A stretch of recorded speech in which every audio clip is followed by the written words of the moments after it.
Hello, Assalamu alaikum. I'd like to welcome you everyone who are watching right now the weekly international webinar WIW and the fifth episode. And today we have titled Leadership Changes of Expectation in the 21st Century. And to facilitate the session, we are very delighted that we have with us Professor Dr. Aminul Islam, Professor of Finance Division, Faculty of Applied and Human Science, University Malaysia, Perlis. Sir, welcome. Thank you very much. Thank you. Thank you for inviting me. Sir, the audience are waiting for you for your presentation to know more about leadership, and especially the title is very different today. That we have changes in expectations in leadership qualities. So I'm not taking any more time. Just over to you. The floor is up to you, sir. Assalamu alaikum and very good afternoon. First of all, I would like to thank Izaz and as well as Asif for inviting me, and especially the HRDI, Human Resource Development Institute, and Daffodil International University, Bangladesh, for inviting me to share some of my thinking, understanding, and ideas about leadership. We all know that leadership is in crisis, especially with industrial revolution, the fourth industrial revolution brought about a lot of changes in our life. That's affecting every individual in the world, starting from personal life to industry to nation to the global. All right, and then the fourth industrial revolution has brought about a lot of technological advancement and changes, with artificial intelligence and automation, especially. Machines are taking over jobs of human beings, and we are getting stressed out of seeing how can we survive with the kind of situation we are moving in now. And added to this, the pandemic situation, COVID-19, has even affected our life in the organization, in our society, in the nation, and the world at large tremendously. The way we used to live, the way we used to lead our life, the way we used to work, the way we used to communicate and network with people, and all that has been affected. Thousands of companies worldwide had to shut down their operation, all right, due to the COVID. And many organizations is struggling. And leadership, definitely those are assuming leadership positions are having difficulties of meeting challenges that we face now, all right? So keeping these two scenarios in mind, first of all, the fourth industrial revolution, and number two, the pandemic situation that we are facing now. I have prepared my few slides to share with you my understanding, experience in terms of leadership and all that would be shared with you, inshallah. Give me a few minutes, let me share the slide with you.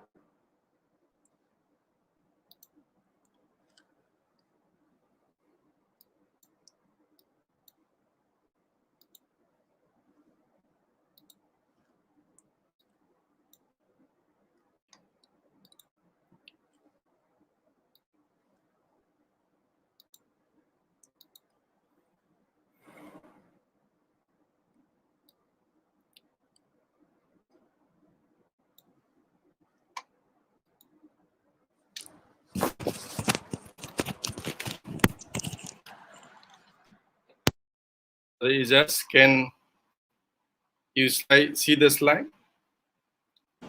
Yes, sir. We can see your slides. All right. Thank you. All right. That's the title we propose. Leadership Changes of Expectation in the 21st Century. So I will start from very basic of leadership. These are the three definitions that I choose. Leadership is about articulating visions, embodying values, and creating the environment within which things can be accomplished. All right, that is quite old definition given by Richard and Engel, saying that leadership is about articulating vision, creating values, and providing some kind of environment where the organization goals and outcome can be achieved. All right. And then Shane in 1992 has defined leadership is the ability to step outside the culture, something be different, quite revolutionary definition. So he is saying leadership is the ability to step outside the culture, to start evolutionary change process that are more adaptive. So Shane is suggesting that leaders should not be living in the comfort zone. All right. So leaders are encouraged to come out of the comfort zone and going for challenging jobs. All right, and creating evolutionary changes inside the organizations. And DAPT in 2011 has defined leadership is an influence relationship among leaders and followers who intend real change and outcome that reflect their shared purposes. So DAPT has moved beyond that, beyond Richard and Shane. And DAPT is arguing, advocating that leadership is basically influential figures, all right? So a leader should be able to influence, should be able to motivate people, should be able to lead people, all right? So any changes that need to be brought, it should be initiated by the leaders, all right? Now, when it comes to leadership, of course, when you lead, you need power. Without leadership must come with power and authority, because the question of influencing, motivating comes with the power. All right, so you can only influence people when you have some kind of authority and you have some kind of power in you. All right, so power and influence, these two comes together. All right, and that makes leader productive, effective, and efficient. Okay.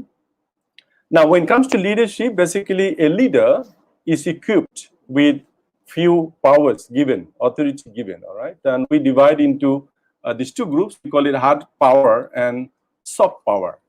So hard power comes from legitimate power, where you are being appointed and you are given certain responsibilities, you are given authority to make decisions and all that. So that's legitimate power. When you assume any leadership positions, you are given the authority to reward people or punish people, all right? So that legitimate power, real power, and coercive power. So these powers are hard power. And this hard power do not really work always, at all time, at all places.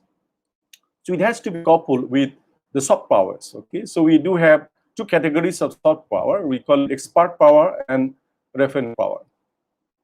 So expert powers are the powers, basically a leadership ability, or capability or capacity to influence people. So it's about his knowledge, about his skills and all that, or that gives him the expert power. So he's an expert. People, followers, respecting somebody knowledgeable, somebody experienced, somebody wise, and somebody knows more than others. So that is expert power.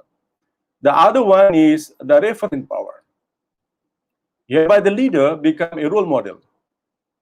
Right? So he become a reference. The leader become the reference point. So anything, it comes from, basically the leader's behavior, leader's course of actions, leadership roles and all that. So the way we play our roles in a leadership position, the way we behave, the way we network with people and all that gives you the soft power. So these two powers got to be combined at most of the time. At certain condition, situation where the hard power is essential, but it may not work always, playing with the hard power alone. Or sometimes only soft power may not also work. So it has to be combined. Element of hard power and element of soft power. These two combination may work very well. Right? So that's leadership being sketched. All right. You can see the leader is in front and then everybody following. That's what we want. We want somebody to influence others, to motivate others to follow him. So this is the difference between a leader and boss. As we see, leader who has gone up and helping his followers to come up, all right? And then the boss is at the up and these followers is the down. So that's a kind of bossy mentality where you get distance between leaders and followers. Leader work closely with the followers, all right? But the boss may not work closely. He use mostly the hard power. But the leader, he uses hard power as it is needed, or he uses mostly soft power to influence and motivate his followers. This is another example that portrays how a leader should be working. Leaders work together with the follower. But if you look at the boss, the followers are working and the leaders are not working, right? He's pushing them to work. That is bossy mentality that many leaders have. So when you look at leadership that we work with, there are many who are bossy, So we do not want that kind of mentality or behavior whereby they are too bossy and they do not really work. They rather force people to work. They use legitimate power, the hard power, rather than using soft power or combination of hard power and soft power. This is another example of the leader and the boss. All right, you can see the leader is working with the followers. Yeah, the boss doesn't really work. He let others work and he just, he just delegate the work and he just stay safe. This kind of bossy mentality. See, they are not the leader, rather they are the boss. Now, let me go through a few leadership theories that we talk about before moving into the topic of today. The leadership theories started with the trace theory back in 1970s and 1980s. Trace theory started with looking at the person who is a leader and his behavior. That's the trace theory. So looking at the traits of a person and how he behaves determines the kind of outcome you are going to get. Followed by, then we have a new theory after that we call path goal theory, whereby the leader will show you the path, the goal is being set and the path is being shown. All right, then you achieve what is being directed for it to achieve. All right, so path goal theory will classify leaders into 4 categories: directive leader, supportive leader, participative leader, and achievement-oriented leader. I think these topics are quite known to us and understood, so I'm not going to explain that more. Then followed by, we have a new, another theory comes up on discussion table of academics, that is charismatic leader. Very known, we know a person who is enthusiastic, very confident, and its personality and actions influence people. All right. So if you look at some people around us, we will call them, he is a charismatic person. Especially if you look at political areas, there are many charismatic leaders are there. When a leader just give this speech, people just follow on. When they give speeches, people start shouting slogans and all that. So charismatic leader is another category of leadership whereby leaders can equip with certain charisma to influence, motivate people to achieve the goals set by an organization. And after that, we have another set of theories. We call it transactional leaders and transformational leaders. All right. So transactional leaders, leaders basically lead primarily by using social exchange or transactions. All right. And transformational leaders are leaders who stimulate and inspire people. All right. So here, if we look at the 2 kind of leaders, one is charismatic leader, the other one is transformational leader. These 2 are the kind of leadership style that we would like to see. All right. But if you compare these 2, there are different situations. One is different kind of leaderships, but the kind of situation we live in now, it looks like it is the transformational leaders that we look forward. A person who stimulate and inspire people to transform the organizations, all right, with some kind of extraordinary outcomes. And then in 1990s, we have a new leadership theory. We call it leader-member exchange theory. This theory explains the relationship between leaders and followers very well. Okay, and here this theory advocates that subordinates or the followers would be divided into 2 groups: in group and out group. People who are close to the leader are classified as in group people, and people who are not close to the leader, they are classified as out group people. If you look around, leaders that we interact with, almost everyone has this kind of situation. You will see certain people will be controlling, the leader's movement. The leader is being surrounded by certain people. The leader likes them. The leader gives them the responsibility, rewarding jobs. They get promotions, they get incentives and all that because they are in group. Leaders like them, And the outgroup people will have distance from the leader. Somehow the outgroup people do not have any direct communication with the leader, or the leader doesn't like the people who are in the outgroup, all right? So it is just a formal relationship. So those people are categorized as outgroup, may not have the opportunity to grow inside the organizations. So those of you who are now watching this session, you're with me. Basically, those of you who are working, you can look at yourself and you can categorize yourself whether you are in group or you are in out group. If you are in group, then you are safe, you're enjoying your life, your working environment is different. But you are in the out group category, then definitely you are not enjoying your jobs, and your job is at stake. You are at the risk factor. You may not be surviving in that kind of organization for long. So when you are considered an out group, then you should be thinking of moving somewhere else, rather than wasting your time in an organization where you do not see any opportunity for you to go. Now, these are the old and new paradigm of leadership that we see now. In the old paradigm, when it comes to leadership, it's all about stability, control, competition, uniformity, self-centered, and we look at the leader as a hero. But now in new paradigm, it's not like that. It's no more like stability. Rather, we look at changes. It's because of the environment keep changing. We call it now hyper-turbulent environment. Things are changing too fast, and so much that even an expert have difficulty coping with the changes now. The change has become only constant. The thing that we see today, we may not see it tomorrow. As the COVID started, and many authors, writers are arguing that the kind of situation we used to see before COVID, we may not see the similar kind of situation after COVID anymore. It's going to be new normal, it's going to sustain, all right? So change has become only constant. There's no more stable organization. In the new paradigm, we do not see leadership to control the organization. Rather, we want them to empower. Empowerment become the key. Collaboration, working together, not competition. I know certain organizations, I know some universities and some industry where if the boss see a good CV coming in, if you find that he is going to be a competitor, the CV would be thrown to the dustbin, right? It doesn't go to the register. So it doesn't work that way, right? If you see somebody more competent, more qualified, has more capacity than you, rather than you should be just recruiting him and working with him, collaborating with him to bring out more changes in the organization. Okay. In the old paradigm, we used to look at uniformity, but we look at more diversity because now the external situation is so diverse. Changes are taking so fast, so we need more diversity in an organization. The organization become highly ethical, and the leader now need to be very humble. It's no more hero. Leaders are no more hero. They got to be humble because now with the social media and all, everybody can see everything at any time they want to.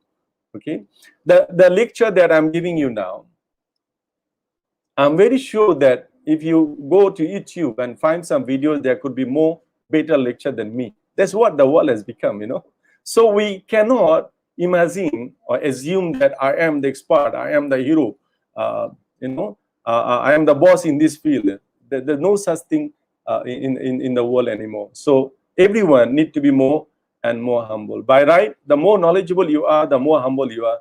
The more upper position you assume, the more humble you should be, because you have to make sure that what you want is transferred to your followers. And that only happens when you are humble.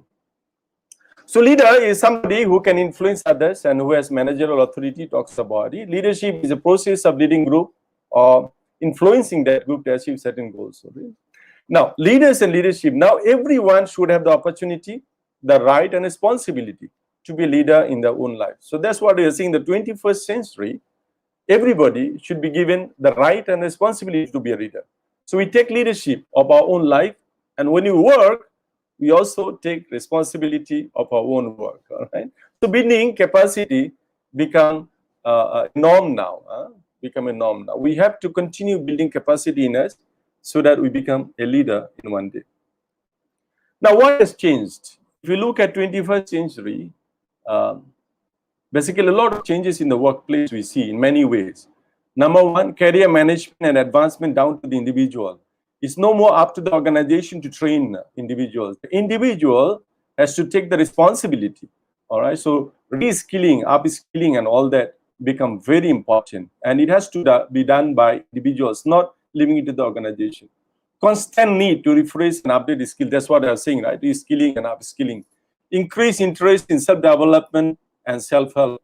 Soft skill, communication skills, people skill required to build for building business and client relationship. So soft skill become more important than the hard skills. The thing that we learn from bookish, the degree that you get from the university. Rather, it is important of having the soft skill, the way we communicate with people. Interpersonal skill, the leadership skill, the writing skill, the project management skills. So all those leadership skills soft skill become very important. Employee relationship become very important. Flexibility and versatility. All right, to balance up the work and life that we have now. And in this century also, we look at no jobs for life. No one work the whole life in one job. No more like that. Huh? If you look at 1980s and 90s, when someone has assured of a job, and he will think of continuing and finishing of his career in the same job. But it doesn't happen now anymore. So leaders have to take into account of that. Somebody working with you today, tomorrow you may not find him anymore with you. Or you recruit somebody, we train him, you become, the person become efficient, become proficient, become expert in the area where you want him to work. And then you find after 2 years, somebody, because someone has given him more opportunity or benefits, he just leave you. All right. So there's no more jobs for life. Okay. Skill requirements are continuously evolving. Rapid change, pace of change, global workplace and migrating workers. Now even people can migrate from one country to another easily, as long as he has the skills necessary for him to work in different countries and different places. Okay, the pure academic degrees and skills not enough now. The paper qualification is no more enough. If you look back at 30 years back or 40 years back, the paper qualification was enough, but now it is not. So when we graduate from universities, then we have to continue with upskilling and reskilling and learning more soft skill and all that. That will assure us to get a job. And for leaders also, when you assume a positions, then we have to continue doing the reskilling and upskilling to make sure we stay where we are. Flatter organization able to adapt more quickly. Now it's no more vertical organization. We are moving a flatter organization. The networking and all that become very important. Strategy constantly under review with fourth industrial revolution and pandemic situation now. We have a strategy being set at the beginning of the year, and we see after 3 years it doesn't really work, it needs review, and after 3 months again it needs review, and the process continues. Okay, so it's no more like we take a 30 years plan or strategy and we continue with that. So definitely we have to formulate strategy, implement strategies, but it has to be under continuous review and updating. And the last one that I would like to highlight is no more a small area focused person is warranted anymore. So a person got to be multi-skills.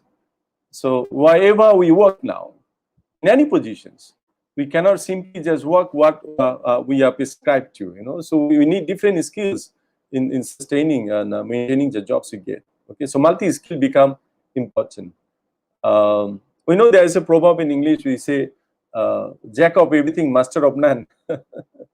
That's the time we say that a person should be getting specialized and expert in one small area, but we don't say anything, something like that anymore. Now we want a person to be multi-skills, a person who can handle many things at the same time. That's the kind of person we look forward now. And the expectation has changes. If you look at third world population, they do not really want any handouts, they want tools and skills to help themselves. Like NGOs are working where they are working with the poor people or underprivileged people. They want to be helped rather than milk. There are complaints about NGOs saying that they are basically milking the poor. They are not helping the poor. We seldom see a poor becoming rich by through the NGOs. So they say that NGOs are basically milking the poor. without helping the poor. So there is a demand that they do not want the milk rather than they want the health. Okay. Disabled people do not want sympathy, they want equal opportunities, is being a slogan now. Sick people do not want to be wholly dependent on health professionals. They want to find advice and guidance, improving their condition through web pages. Many of us now, we go to internet and we try to find what is wrong with our body and what can we do to get cured, all right? And the older population don't want to block hospital beds. Rather, they want good healthcare and all that. These all are affecting organizations and the way we lead organizations, okay? So let me go into the topic for today, 21st century changes in expectations. So I will start from engaged employees. This is the first changes that is happening. Employees are engaged, or employees have to be engaged, all right? So the stretched and empowered. So everybody is empowered. We know that traditionally we give people the authority, or we give people the position without the authority, all right? We give them the responsibility without the authority. But it doesn't work anymore. When we empower somebody with certain kind of responsibility, it should come together with the authority. The person should be given the right to make a decision, rather than referring everything back to the leader. Rather, when he works, he should be given the opportunity to decide. Set the bar high and reward for excellence. So we have to set the target high, and anybody achieve more than what is expected, or anybody achieve what is expected, then it should be given rewards, all right? Allow people to make their own mistakes and let them learn from them. So rather than spoon feeding, we should allow employees to work on their own, let them do mistakes and learn from the mistakes. Make change and growth synonymous. Okay, synonymous. So that's what we want. We'd like to see changes taking place, coping, adapting with the changes of external environment, and organization keeps growing. Promote enthusiasm and positive thinking, ownership and accountability. That's very important. We see many organizations now, employees do not take the ownership. They feel like this is a workplace, I just come and work and get the salary, I go back. But we have the leaders. The leaders have to try to create a situation, environment, whereby every employee take the ownership of the organization. Wherever he works, he will feel this is my organization. Whatever I do, because I get the benefits from that organization. All right. So the ownership and accountability is there now. If you believe knowledge is power, share the information. All right. The leaders, many times, who are knowledgeable, doesn't really want to share all the data and information they have. But if you want to run an organization smoothly, because the social media and all other advanced technologies available, if you do not share, they will learn from somewhere. Rather, it should be the leader to share the information first with the followers.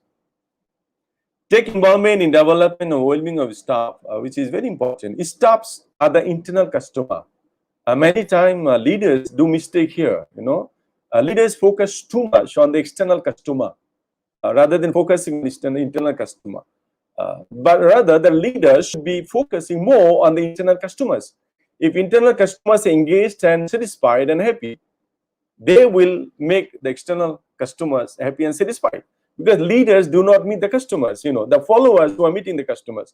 So we have to make the internal customer happy and satisfied, and that will be translated into the dealings with the external customer. All right. So that's very important. What I would like the viewers of this session now to take note. And work as a team, but lead from the front. So you have to work as a team as a leader, but you have to lead from the front. Empowered workplace. So now is about independent working. When you recruit somebody, the person has to be independent. No more coaching, no more training, no more advising and supervision. The person has to take his own responsibility. Devolve ownership and responsibility, right? Again, delegating ownership, responsibility. Unified purpose, mutual respects and regards. The leader who knows how to respect the followers will respect the leader. If leader expects the followers to respect him without respecting the followers, then we have a problem, all right? Because the leaders may not be always the eldest one in the organization. The youngest one could be the leader. So the leader must learn how to respect others, who work with him, okay? Self-motivation and can-do attitude. Anything we see, the leader should have the attitude like we can do it.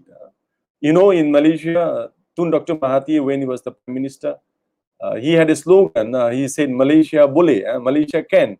That was a very popular slogan in Malaysia. The attitude like anything we say we can do it. Malaysia can do it, you know. So that kind of attitude is very good. A positive attitude, anything we see, rather than looking at the negative side, we say, okay, let's work together. We can do it. We should be able to do it. Okay, that kind of attitude should be there always with the leader. Good communication and information sharing. That is something very important soft skill that is required now in every organizations. The leader should be very good in communication.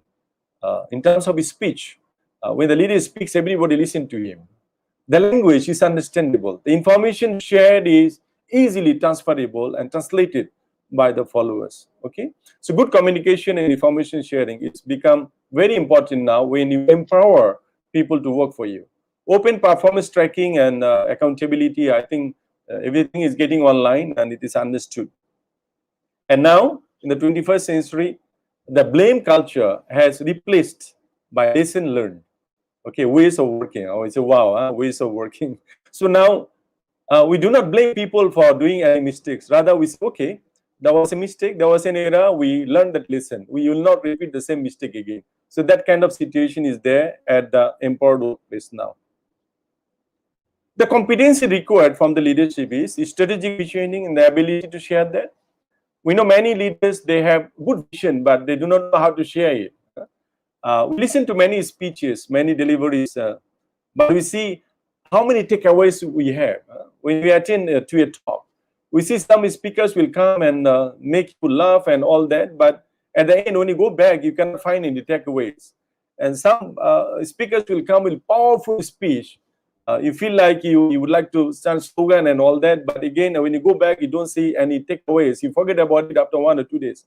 So the leader should have the strategic vision and the ability to share, because what you want to achieve, if you cannot let others to know actually what you want, then how can they work to achieve it for you?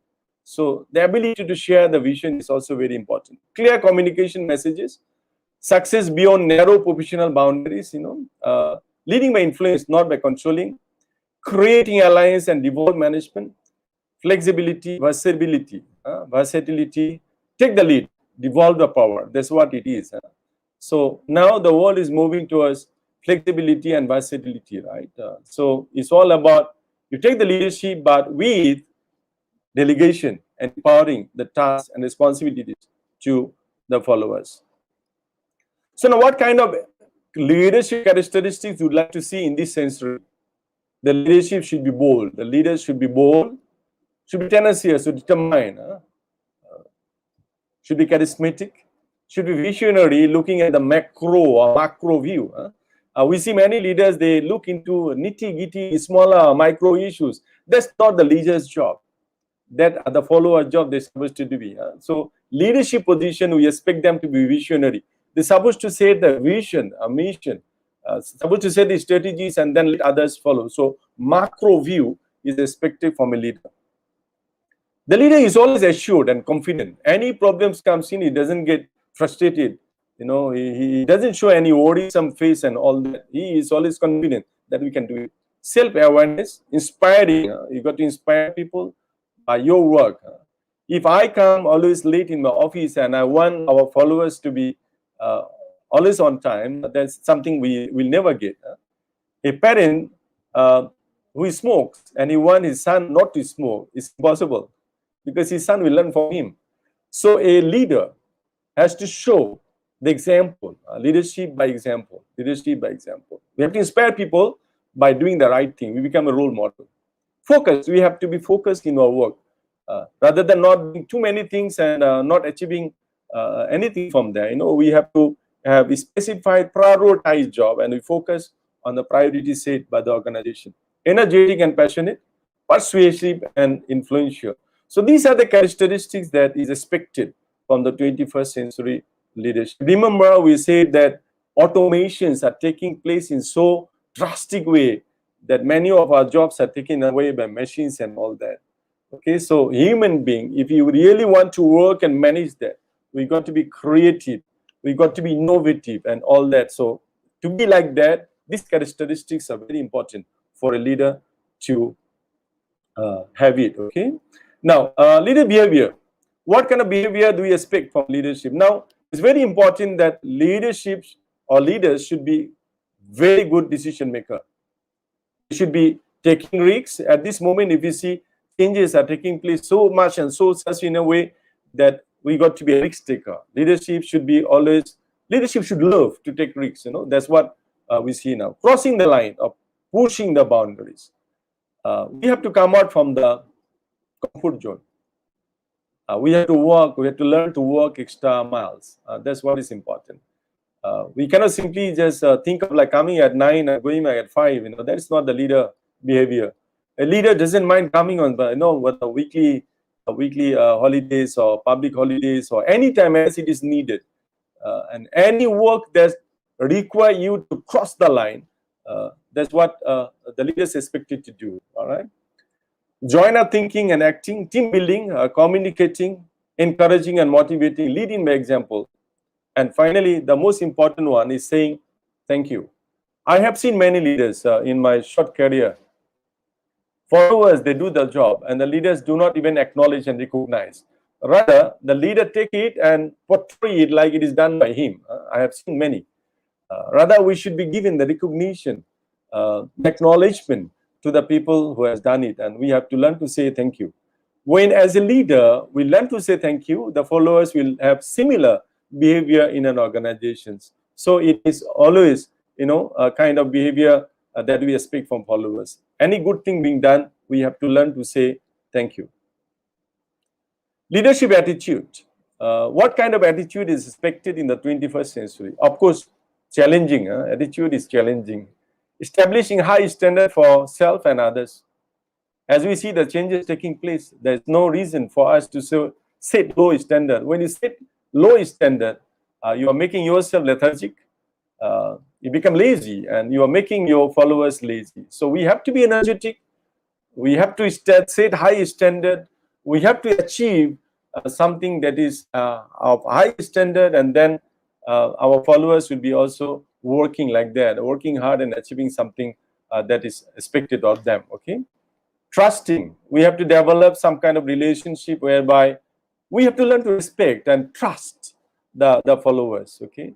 Now, this is a complaint always we see from the leaders that I cannot trust this guy, I cannot trust this guy. So this is the failure of a leadership, not developing the trust with the followers. So we have to create an environment, a situation, communication, networking has to be done in a way so that the trust is developed between the leaders and the followers. And the leaders must have the ability, capacity to delegate work. I see many leaders, they do many things, all right, and people surrounding them are not really doing many works. So I'm not sure why they have to do that. Followers are there to work for you. So as a leader, we must learn how to delegate works. Now, there will always complain. The leaders will complain that I delegated this work, but he failed to do it. He is not qualified. He doesn't have the ability, doesn't have the capacity to do it. So how can I delegate to him? If the follower doesn't have the capacity or ability, then he should not be with you. He should not be with you. So in our recruitment process, got to be very stringent. We got to be very careful when we recruit then the followers then. All right. So people around the leader should be able to do any task given by the leader. So that's delegating is very important. So when you delegate work as a leader and you see they cannot do it, then you take it over and then you do it, then you are not an effective leader. You are not a productive leader. You are not an efficient leader. So an efficient, productive leader will just delegate it and followers will get it done. That's how the environment is being created. Promoting learning. Okay, so if anybody does any mistakes, then we should just tell them, okay, we learned the lesson and let's continue. We learned the lesson, we'll not repeat the same thing again. Empowering and welcoming diversity. Now, what kind of style we expect from leaders in this century? The leaders should provide clear direction and support, manages through influence rather than control, maintains a broad understanding of context and situation, keeps a working overview of issues, give considered and timely advice to followers, able to work in a pressured and political environment. This has become very important. The whole world, almost every country in the world, the political environment become totally different. Somehow the government would like to control more and more things. Yeah? So social media and all those that we see advanced technology, things are becoming very transparent and more transparent and all that, and that makes the government to enact and more laws and legislations to control people more. So when you are working in an organization, you are working with many different acts and legislations with that. So a leader got to learn how to work with that pressure situation.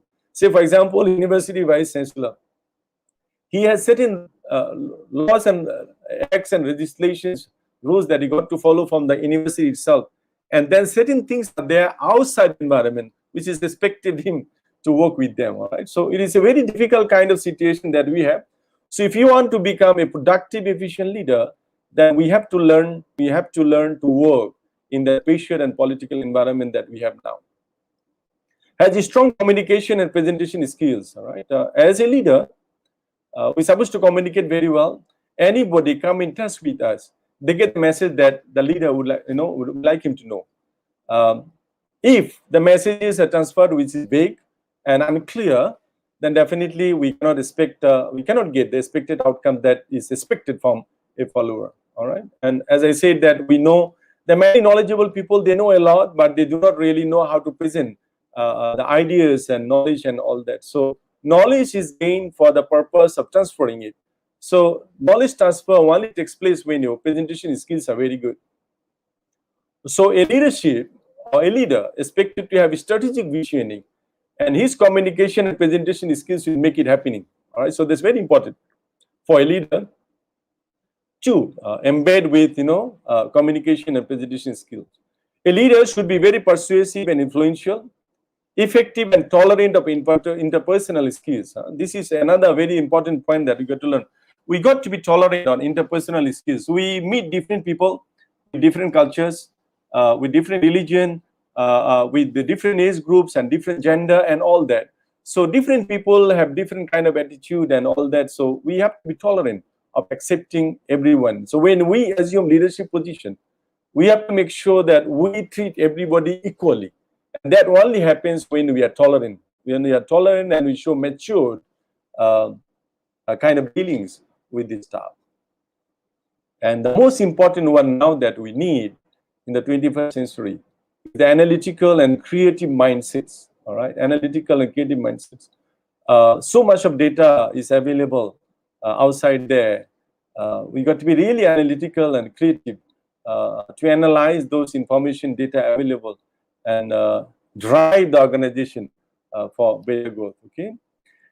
Now, leadership habits. The habits that we need now in this century, 21st century, I put it as read, read, and read. I think because of this stupid handphone, we are always with handphone, and whenever we touch the handphone, we go to the Facebook. Many of us, we will go to Twitter and whatnot. There's so many, Instagram and Telegram and so many. So rather we read important things that we need. We waste our time in the Facebook. We post a banner or information, and then every 1 hour, half an hour, we look and see how many likes, how many comments are there, and all that, wasting time. All right. I remember that there was one of my PhD students who were doing PhD with me was so mad with the Facebook. Everybody spent 4 or 5 hours. He could have finished PhD within 3 hours, 3 years, but it took him about 5 years because of just being too mad with the Facebook, too busy with the Facebook. So we now actually should, the social media that is with us now, we should be reading more, newspapers, posts, reports. There are different books available every day. We see new books are published and all that. If we review the lifestyles and life history of the most successful leaders in the world, the most important behavior they had in common is reading. They used to read a lot. Okay, so if as a professor in marketing or finance, then we should be reading the latest paper published today. We should be reading by today. If a new book is published this year, we should be using this book to teach the student rather than using the old notes and old books. Okay, so reading is important behavior that we expect from the leaders because things are changing so fast. So we have to keep abreast with the changes taking place in the society. All right. So there's no other option than read, read, and read. We have to read and read. Okay. Mix with different people. What happens as human being? We love to mix with people with similar characteristics and all that, but it doesn't help, because when you work in an organization, we have diverse people of different thinking, different religion, different age groups, and different genders, and all different, you know. So we have to learn to mix with different people so that we understand how to cope with different character, different people, and all that. Okay. Now, keeping your diet fresh and nourishing. That's what is very important now, right? We see the food that we eat in Bangladesh is very common. You have most of the food are not really, so we have to bring it at home and be used, formalin being used and all that. You wash and all that. So you have to be careful with the kind of diet you take. Many of us, we go for fast food, and which is kept in the fridge for a long time, and all that doesn't really help. It creates a lot of health problem and issues. Now we see more and more people becoming diabetic, having high blood pressure, and many other diseases are there. Okay, so fresh diet is very important. Okay, make time for brief chats with corridors at the coffee machine, invaluable for keeping up with the batch. So basically, you are saying keep some time for yourself.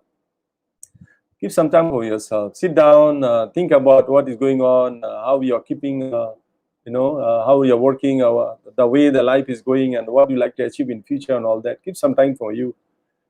And exercise your body as well as your mind. That's very, very important. I see many people, because of the work pressure and all that, we forget that our health is the most important thing that we have to keep in.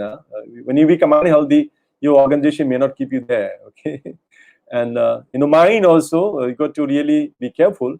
Keeping your mind cool and focus in work is very important. Many doctors will advise us that we should be doing at least 30 minutes to 1 hour exercise every day. And meditation is one of the very important elements now to keep our soul, our body strong. Bill Gates, he starts the day with meditation.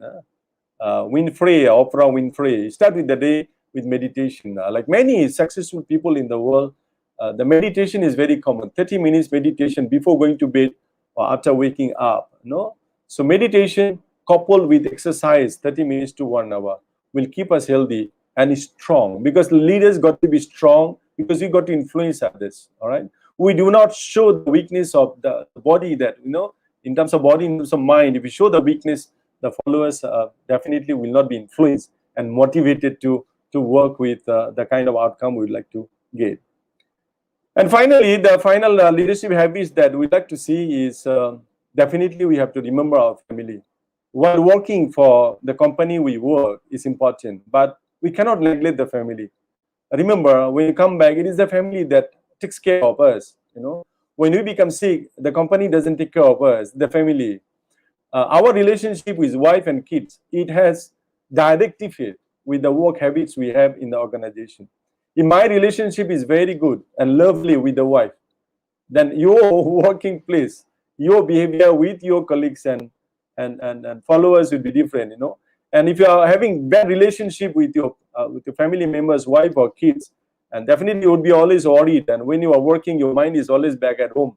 You don't feel really well, and you are a bit too tempered and all that. It be shown in the work habits. All right. So while you are working in an organization, these habits are very important now in the 21st century. As I have read few papers arguing that hopefully once the COVID is over, 70% world population could be exposed to diabetic.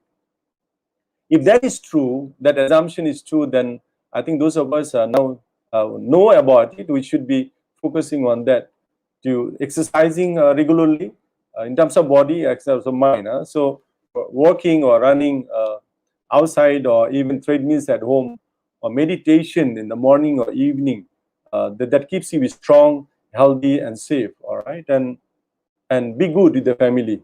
Keep good relationship with the family. Spend quality time with the family. All right, the wife and kids, our mothers, our parents, those are very important to keep us motivated so that we become strong, healthy, so that we can motivate others and influence others.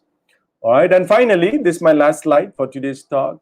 We have to, as a leader in the 21st century, as Socrates says, right, know thyself. We must know who we are. So we have to know our values and beliefs. We have to have certain principles and have to promote those principles. We have to be proud to stand up for the integrity. We have to protect our personal hallmark, continuously develop your learning, guard your reputation, and have confidence and go for it. Okay. So as a leader, we have to have some important values and beliefs in us, principles in us. We have to be a professional, and we have to have the integrity, and we have to have personal hallmarks, and from there we guard our reputation and continue leading people. Remember, as we said from the beginning, leadership is all about influencing and motivating people. If you want to influence and motivate people, then we have to be a role model. And when we want to be a role model, it has to be embedded with the values, beliefs, principles, integrity, and all that. All right. I hope with that short speech, there will be some takeaways from you. Those of you are with me now, and those of you who are in the leadership position, I hope I have given some clues to improve the leadership style that we have. And those of us who are working even at the down level, at the operational level, the 21st century, remember I said earlier at the beginning that everybody is a leader. Everyone is a leader, okay? So we have to assume that leadership, thinking and mind in ourselves, and whatever job that we do, whatever task is given, responsibility is given, we have to do it as a leader. We make decision, we implement it, and we show the outcome to our superior, all right? With that, I would like to conclude my speech and pass it to Izaz, all right? Thank you very much. Assalamualaikum and good evening. In Malaysia, it's now 6:22. So please stay safe and be healthy, and hope, inshallah, the COVID will be over soon. Right. The session is with Thank you. now. With you now. Thank you, sir. Good evening from Bangladesh, and thank you for your time. Thank you for your effort. Basically, the highlighted points, bullet points you have mentioned in all over the presentation about what are the leadership qualities and what are the ways and what are the personalities of a leader. You mentioned about charismatic leadership. This is something inborn capacity. But I have one question to you, sir, that is it possible to be charismatic? Is it possible to learn charismatic leadership, sir? Or it is inborn? Well, it is argued that charisma or charismatic leaders are born, but I personally don't believe in that. I personally feel that charisma can be developed. Okay, say for example, some charismatic leaders, they are very good speaker. For example, like Hitler, if you look at his speech, Bangabandhu, if you look at his speech, that is the charisma they had in terms of his speech. Can we become a good speaker by learning? I think it's possible, right? It's yes, possible. sir, of course possible, yeah. Possible. So meaning that a charisma can be earned, can be learned, definitely. It is not really always born. Personally, I believe in 99% inspiration and 1% inspiration and 99% perspiration. So 99% hard work and 1% luck. That's what I believe. So if you work hard and we like to learn some kind of charisma, I'm sure we can develop that kind of charisma in us. Exactly, sir. And I also believe the same, that it's all about efforts. There is nothing to do with merit. If efforts counts, merit basically. And definitely, thank you for the inspiration, sir. Basically, we see the success of leaders and we think it is inborn, it is automatic, it is natural, but we never see the hard work behind a leader, behind the success of a leader. That's why we think and we claim, being lazy, that it is inborn genius. I have nothing to do. I have nothing to improve. So with your last note, we will conclude, sir. Is there anything you want to say in one sentence to your audience? All right. I think the situation we are in now, anyone is in the leadership positions are struggling.